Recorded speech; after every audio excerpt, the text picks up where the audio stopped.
Okay, here's a little video of this thingy here. Me being old school muscle car, thought it was a thermostat housing because it sits right over here where the radiator hose goes into and everything, but it's not. The reason I'm replacing it is because the old one broke where it is glued together. This thing is glued together, it leaked, and so this here is trash. This here is a new boy. It comes with the sensor and the bleed valve and the thank you. It's brand new. It's a little tricky to get to, not hard. I'm handicapped. It took me less than an hour to get it off. What I did, you have to remove the intake manifold. There's about 8 bolts in the manifold. There's one here by the throttle body and about 8 bolts in here. Just loosen all of those and the various hoses and connectors. This hose here, we just unplugged it from right here.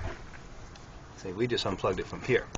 We even left this plugged in because all we needed to do is get to these back 2 bolts that sits underneath the intake manifold.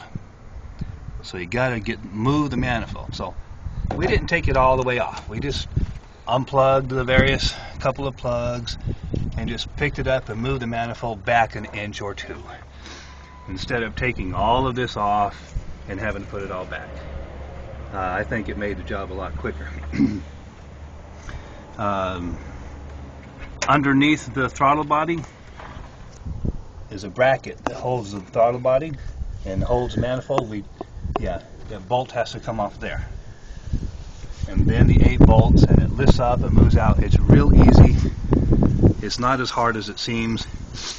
And of course, one nice thing about these newer cars, it has the gaskets already installed. You just put it in there. You don't need the old paper gaskets and the sealant anymore. That's great. So now we're just going to put it all back together. Real simple. Remember, these are tightened in inch pounds. I think it's 110 inch pounds or something. It's like 10 or 12 foot-pounds. Remember, it's just holding plastic down. You're not torquing metal together, so it does not need to be tight. Extremely tight. You're just holding plastic together. So it was pretty easy, pretty straightforward. We didn't mess with any of this. We didn't take all of this off. I knew there was a simple way around it. So now all we're going to do after we put this on there is just put the manifold back in. Pretty straightforward. Of course, the air box here came off. That was pretty straightforward too.